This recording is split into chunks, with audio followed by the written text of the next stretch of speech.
Salam dostlar.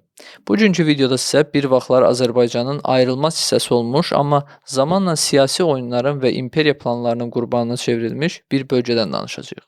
Zəngəzurdan. Bu ad bəlkə sizə tanış səslənir, bəlkə də çox az adam onun əsl kimliyini, tarixini, necə itdiyini bilir. Bugün Zəngəzurun gerçək tarixini bir işdə açacağıq. Birinci fakt. Zəngəzur hardadır? Zəngəzur bölgəsi Azərbaycanın qərbində Araz çayının şimalında yerləşir. Ərazisi indiki Ermənistanın cənub hissəsinə Sünik vilayətinə uyğun gəlir. Tarixi mənbələrdə Zəngəzur təkcə bir coğrafi məkan deyil, həm də türk-müsəlman mədəniyyətinin beşiği kimi göstərilirdi. Burada Qubadlı, Laçın, Mehri, Sisyan, Gorus kimi qədim Azərbaycanlı kəndləri və qalaları yerləşirdi. İkinci fakt. Zəngəzur adının mənşəyi. Zəngəzur sözünün kökü zəngi və zur sözlərindən gəlir. Yəni dağlar arası möhkəm diyar mənasını verir. Tarix boyu bu bölgə həm Qafqaz Albaniyası dövründə, həm də Səfəvilər zamanında Azərbaycanın torpağı kimi tanınıb.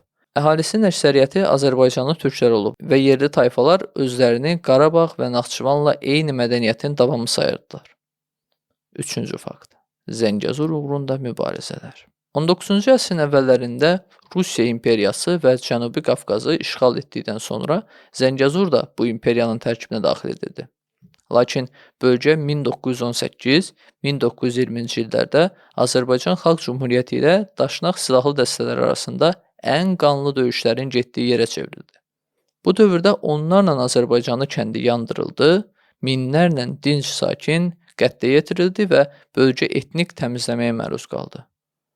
Bu hadisədən sonra Zəngəzurun əhalisi məcburən Naxçıvan, Qarabağ və Şərur istiqamətinə köç etdi. Dördüncü fakt. Zəngəzurun verilməsi prosesi. 1920-ci ildə Sovet hakimiyyəti qurulandan sonra Zəngəzur məsələsi yenidən gündəmə gəldi. Lenin və Stalin qərarı ilə Zəngəzurun böyük hissəsi Ermənistan SSR-in tərkibinə verildi. Yalnız şərqdəki kiçik bir hissə Qubadlı və Laçın Azərbaycanda qaldı. Bu qərarla Azərbaycan torpaqları faktiki olaraq iki hissəyə bölündü. Naxçıvanla əsas torpaq arasındakı quru əlaqə kəsildi. Bu sonrakı 10 illiklərdə həm strateji, həm də iqtisadi, həm də siyasi fəsadlara səbəb oldu. Beşinci fakt. Zəngəzurun məscid və abidələri. Zəngəzur bölgəsində yüzlərlə tarixi abidə, məscidlər, türbələr, körpülər, qalalar mövcud idi.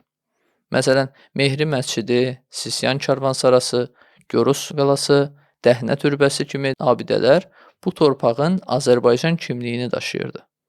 Lakin 20-ci əsrin bu abidələrinin əksəriyyəti dağıdıldı və ya məqsədli şəkildə erməni irsi kimi təqdim edildi. Tarix silinməyə çalışsa da, xəritələr, sənədlər və səyyah qeydləri bu torpaqların kimə məxsus olduğunu sübut edir. Altıncı fakt. Əhalinin köçürülməsi. 1948-53-cü illərdə SSR rəhbərliyi tərəfindən Zəngəzurdan 10 minlərlə Azərbaycanlı ailə məcburi şəkildə çıxarıldı. Onların bir hissəsi Kür-Araz ovalığına, bir hissəsi isə Naxçıvana köçürüldü. Əvəzində isə bölgəyə kütləvi şəkildə ermənilər yerləşdirildi. Bu köçürmə siyasəti nəticəsində Zəngəzurun demoqrafik quruluşu tam dəyişdi və orada Azərbaycan izləri getdikcə azaldı. 7-ci fakt. Zəngəzur dəhlizi. Tarixin bərpası. Bugün Zəngəzur dəhlizi ideyası təkcə bir nəqliyyat layihəsi deyil. Bu, tarixi ədalətin rəmzidir. Bu dəhliz Naxçıvanla Azərbaycanın əsas hissəsini yenidən birləşdirə bilər. Tarixən bölünmüş torpaqların əlaqəsini bərpa etmək həm iqtisadi, həm də mənəvi baxımdan böyük əhəmiyyət daşıyır. Zəngəzur adının gündəmə gəlməsi unudulmuş yaddaşın dirçəlməsidir. Zəngəzur təkcə bir bölgə deyil, Azərbaycan tarixinin kəsilmiş parçasıdır. Bu torpaqda doğulan nəsillər, yanan evlər, dağıdılan abidələr hələ də yaddaşımızda yaşayır. Heç bir sənəd, heç bir xəritə xalqın yaddaşını silə bilməz. Biz tarixi unutmuruq, biz onu öyrənirik, qoruyuruq və gələcək nəsillərə ötürürük. Əgər bu videonu bəyəndinizsə, kanala abunə olun, paylaşın və növbəti videolarda bir işdə araşdırma edək.